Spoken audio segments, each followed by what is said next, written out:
Hello అండి. Welcome to Preethi channel. ఎలా ఉన్నారు అందరూ? మేము బాగున్నాను.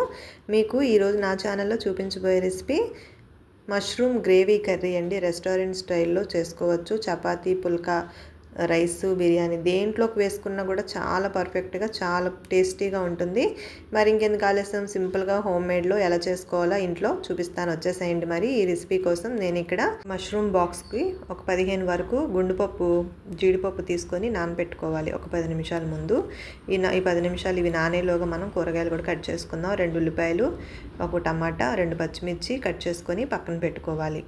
చూపాను కదండి ఒక బాక్స్ మష్రూమ్స్ అని. ఇదిగోండి ఇవి ఇట్లా ఫ్రెష్గా ఉన్న మష్రూమ్స్ తీసుకొని శుభ్రంగా కడిగేసుకోవాలి. వేడి నీళ్ళల్లో కాదు, చల్లటి నీళ్ళలోనే వేసుకొని ఇట్లా పైన ఉన్న మట్టి అంతా కూడా పోయేలాగా కడగాలి. 2 సార్లు కడిగామనుకోండి పైన ఉన్న డస్ట్ అంతా కూడా పోతుంది. ఇంకా మీకు డస్ట్ అనిపిస్తే పైన లేయర్ అన్నా సరే ఇట్లా లైట్గా మనం చేత్తో వాష్ చేసినప్పుడే డస్ట్ ఉన్న చోట అట్లా అంటే లేయర్ కింద కదా వచ్చేస్తుంది.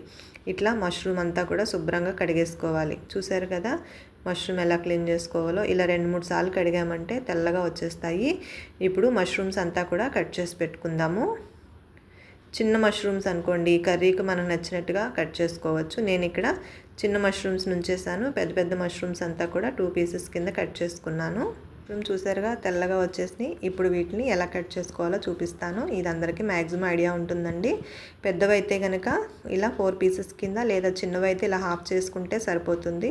అన్ని సైజులు వస్తాయండి, ఒకటే సైజు రాదు కదా. కాబట్టి మనం నచ్చినట్టుగా పీసెస్ అనేవి కట్ చేసుకోవాలి. కట్ చేసేటప్పుడు పీసెస్ కొంచెం పెద్దగా కట్ చేస్తేనే మనకి గ్రేవీలోకి ఎక్కువ ముక్కల కింద కనిపిస్తాయి. టేస్ట్ కూడా బాగుంటుంది. చూసారుగా ముక్కలన్నీ ఇలా కట్ చేసేసుకున్నాక బౌల్లో తీసేసుకోవాలి. ఇప్పుడు స్టవ్ మీద కడాయి ఆన్ చేసుకొని ముందుగా చూపించిన 2 ఉల్లిపాయలని ఇలా సన్నగా కట్ చేసుకొని వేసుకోవాలి. చిన్న ముక్కలుగా కాకుండా ఇలా పొడుగ్గా వేపుకుంటే బాగుంటుందండి. ఉల్లిపాయ అంతా కూడా ఫ్రై అవుతుంది అనగా మనం కట్ చేసి పెట్టుకున్న టమాటాస్ని కూడా యాడ్ చేసుకోవాలి. చూడండి టమాటాస్ని కూడా నేను ఇక్కడ పొడుగ్గానే కట్ చేసుకున్నాను. ఇవన్నీ కూడా మనం గ్రేవీ కోసం రెడీ చేసుకోవాలి. కాబట్టి ఇట్లా పెద్ద ముక్కలుగా కట్ చేసుకున్నా కూడా ఫ్రై అయ్యేటప్పటికి సరిపోతుందండి. చూడండి మొత్తం అంతా కూడా కలర్ చేంజ్ అయ్యే వరకు చిన్న మంట మీదే ఫ్రై చేసుకోవాలి. కలర్ చేంజ్ అయ్యి ఉల్లిపాయ అంతా కూడా ట్రాన్స్పరెంట్ అయింది, టమాటా తక్కువ అవుతుంది కదా, ఇట్లా వచ్చే వరకు ఫ్రై చేసుకుంటూ ఉండాలి. చూడండి ఆయిల్ తేలుతుంది కదా, ఉల్లిపాయలన్నీ కూడా కలర్ చేంజ్ అయింది, టమాటా కూడా కలర్ చేంజ్ అయింది కదా. ఇప్పుడు ఈ ముక్కలన్నీ కూడా తీసేసుకొని మిక్సీ జార్లోకి ఫ్రై చేసుకున్నాం కదా, బాగానే ఫ్రై అయింది. టమాటా అంతా కూడా ఇలా పీల్ ఆఫ్ అవుతుంది. చూడండి గరిటతో ప్రెస్ చేస్తేనే మనకి తెలిసిపోతుంది. ఇట్లా అయ్యింది అంటే టమాటా అంతా కూడా పర్ఫెక్ట్గా కుక్ అయినట్టే. ఇప్పుడు వీటిని మనం మిక్సీ జార్లో తీసుకొని పక్కన పెట్టుకుందాం. ఇప్పుడు అదే కడాయిలో ముందుగా కట్ చేసి పెట్టుకున్న మష్రూమ్స్ వేసుకొని ఫ్రై చేసుకోవాలి. మష్రూమ్స్ని ముందుగా ఇలా ఒకసారి ఫ్రై చేసుకోవడం వల్ల చాలా టేస్ట్ బాగుంటుందండి. డిఫరెంట్గా ఉంటుంది టేస్ట్ కూడా. డైరెక్ట్గా కర్రీలోకి వేసేసుకోవడం కంటే జస్ట్ ఒకసారి అట్లా ఫ్రై చేసుకుంటే బాగుంటుంది. దీనిలో కొంచెం రుచికి సరిపడా సాల్టు, కాస్తంత పసుపు యాడ్ చేసుకొని ఫ్రై చేసుకోవాలి. చూడండి ఇవి ఫ్రై అవుతాయి. మూత పెట్టేసి 1 నిమిషం పాటు ఫ్రై అవ్వాలి. ఈలోగా మనం ముక్కలన్నీ ఫ్రై చేసి పెట్టుకున్నాం కదా, చల్లారినాక దీంట్లో ముందుగా పెట్టుకున్నాం కదా జీడిపప్పుల్ని కూడా యాడ్ చేసుకోవాలి. కొంచెం వాటర్ యాడ్ చేసుకొని ఫైన్ పేస్ట్ లాగా పేస్ట్ చేసేసుకోవాలి. సాల్ట్ కూడా యాడ్ చేసుకొని మిక్సీ పట్టుకోవాలి. చూడండి నేను మొత్తం అంతా కూడా మిక్సీ పట్టేసుకున్నాను. ఎంత గ్రేవీగా వచ్చిందో కూడా చూపిస్తాను. చూసారా ఇట్లా థిక్ గ్రేవీగా ఉంది. ఇది పక్కన పెట్టుకుందాము. ఇప్పుడు మష్రూమ్స్ అన్నీ కూడా ఫ్రై అయినాయి. చూసారుగా మష్రూమ్స్లో అంతా కూడా వాటర్ దిగింది. ఇదంతా కూడా దగ్గరికి అయ్యే వరకు ఫ్రై చేసుకోండి. వాటర్ పోయి ఆయిల్ తేలుతున్నంత వరకు ఫ్రై చేసుకోవాలి. మళ్ళీ మూత పెట్టేసి ఇంకో నిమిషం పాటు ఫ్రై చేసుకుంటే సరిపోతుంది. చూడండి ఆయిల్ అంతా కూడా వాటర్ అంతా కూడా వెళ్ళిపోయింది. ఆయిల్ తేలుతుంది కదా, ఇట్లా ఆయిల్ ఉంటుంది. ఇప్పుడు ఈ మష్రూమ్స్ అన్నీ కూడా మనము తీసేసుకుందామండి ఓ పక్కకి. మష్రూమ్స్ని ఇలా ఫ్రై చేసుకోవడం వల్ల టేస్ట్ అనేది చాలా అంటే చాలా బాగుంటుంది. ఇప్పుడు అదే కడాయిలో ఇంకొక స్పూన్ ఆయిల్ యాడ్ చేసుకొని ఒక దాల్చిన చెక్క, 2 లవంగాలు, 2 కాయలు యాడ్ చేసుకోవాలి. మీరు మసాలా ఎక్కువ తినేవారైతే ఇంకొంచెం మసాలా దినుసుల్ని యాడ్ చేసుకోవచ్చు. ఒక బిర్యానీ ఆకు, ఈ యాలక్కాయలు వేసుకున్నాం కదా, ఇవన్నీ కూడా బాగా ఫ్రై అవుతాయి.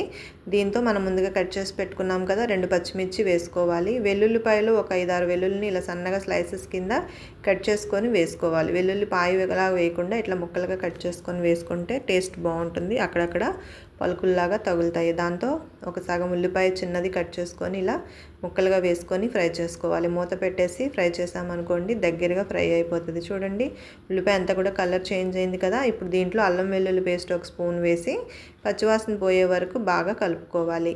పచ్చివాసన అంతా కూడా పోయి కొంచెం ఆయిల్ తేలుతుంది అంటే మనకు లోపలన్నీ కూడా కుక్ అయినట్టే. ఇప్పుడు మనం ముందుగా మిక్సీ పట్టుకున్న గ్రేవీ మిశ్రమాన్ని వేసుకోవాలి. ఇలా గ్రేవీ అంతా కూడా వేసుకొని బాగా కలుపుకోవాలి. ఇప్పుడు ఇందులో కొంచెం వాటర్ మిక్సీ జార్లో కాస్త వాటర్ వేసుకుందాము. ఇదంతా కూడా ఒక ఉడుకుతుంది. మూత పెట్టేద్దాం. చూడండి ఇలా బబుల్స్ వస్తుంది కదా, అంతే రెడీ అయిపోయింది, కుక్ అయింది గ్రేవీ అంతా. ఇప్పుడు దీనిలో రుచికి సరిపడినట్టు కారం నేను ఇక్కడ 1.5 స్పూన్ యాడ్ చేసుకున్నాను. ఎందుకంటే మష్రూము చప్పదనంగా ఉంటుంది కాబట్టి కారం కొంచెం యాడ్ చేసుకోవాలి. 1/2 స్పూన్ ధనియాల పొడి, 1/2 స్పూన్ జీలకర్ర, 1/2 స్పూను గరం మసాలా యాడ్ చేసుకోవాలి. ఇవన్నీ కూడా బాగా కలిసేటట్టు కలుపుకోవాలి. చూడండి ఇట్లా కలిపేసుకొని థిక్గా కొంచెం దగ్గర పడుతుంది అన్నంత వరకు ఒక 2 మినిట్స్ వరకు దగ్గరగా కలుపుకోవాలి. దీంట్లో ఒక టీ గ్లాస్ అంత వాటర్ యాడ్ చేసుకొని ఒక ఉడకనివ్వాలి. తర్వాత చూడండి దగ్గరగా గ్రేవీ అంతా కూడా ఒక ఉడకాలి. దీన్ని మనం మూత పెట్టేసి 1 నిమిషం పాటు ఉడకనిద్దాము. చూడండి చాలు, ఇట్లా బబుల్స్ వస్తుంది కదా. ఇప్పుడు దీంట్లో మనం ముందుగా ఫ్రై చేసి పెట్టుకున్న మష్రూమ్స్ వేసేసుకొని తిప్పుకోవాలి.